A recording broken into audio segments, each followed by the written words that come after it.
देश की तमाम विपक्षी पार्टियां नरेंद्र मोदी को रोकने की कोशिश सालों से कर रही है। पहले गुजरात में उन्हें रोकने की कोशिश की, लेकिन हर बार वो जीतकर लौटे।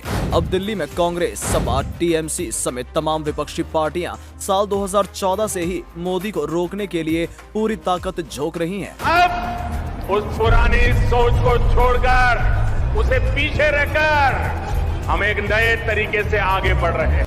लेकिन हर बार वो फेल हो जाती है और इन्हें मुंह की खानी पड़ती है। साल 2014 में और इसके बाद साल 2019 में लगातार 2 बार पीएम नरेंद्र मोदी बहुमत के साथ जीतकर सत्ता में लौटे। यानी विपक्षी पार्टियां जितनी ताकत के साथ मोदी विरोध की राजनीति कर रही हैं, देश की जनता उतनी ही ताकत के साथ मोदी को सत्ता में ला रही है। लगातार 2 लोकसभा चुनाव में शिकस्त खा रही बीजेपी विरोधी पार्टियों ने अब साल 2024 में मोदी को हराने का सपना देखा है। लेकिन हैरानी की बात यह है कि उनके पास मोदी की टक्कर का कोई चेहरा ही नहीं है। और यही सवाल जब देश के दिग्गज पत्रकार राजदीप सरदेसाई ने ममता बनर्जी से पूछा तो वो बुरी तरह से तिलमिला गई और कहने लगी, मोदी क्या भगवान है। 2024 के लोकसभा चुनाव की जंग अभी से तेज हो चुकी है। एक तरफ जहां मोदी के नेतृत्व में बीजेपी ने अभी से धुआंधार चुनाव प्रचार करना शुरू कर दिया है, तो वहीं दूसरी तरफ बिखरे हुए विपक्ष में आपस में ही खींचातान मची हुई है।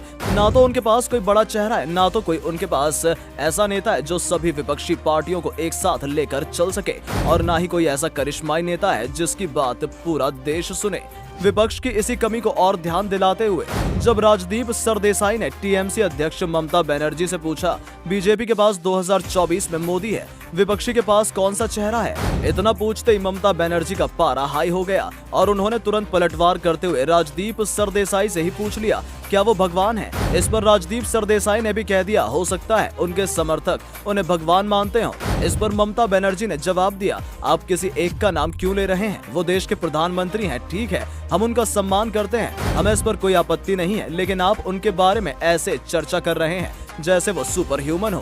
पीएम मोदी का नाम सुनते ही ममता बनर्जी राजदीप सरदेसाई पर ही टूट पड़ी और उन्हीं से पूछ लिया, क्या वो भगवान है जो हम उन पर चर्चा कर रहे हैं। मोदी के नाम से चिड़ी सीएम ममता बनर्जी ने साल 2024 के चुनाव में बीजेपी से टक्कर लेने की रणनीति के बारे में भी बताया और कहा, अभी चुनाव में 1.5 साल बाकी है। अगर तमाम विपक्षी पार्टियां एकजुट हो जाती हैं तो लोकसभा चुनाव में बीजेपी के उखाड़ फेंका जा सकता है। बीजेपी को 2024 में सत्ता में आने से रोकने के लिए हम हर तरह का समझौता करने के लिए तैयार हैं। सीएम ममता बनर्जी 2024 के चुनाव में बीजेपी के खिलाफ विपक्षी गठबंधन तो चाहती है, लेकिन जिस राज्य में जो क्षेत्रीय दल मजबूत है वो चुनाव लड़े और बाकी दल उसे समर्थन दे।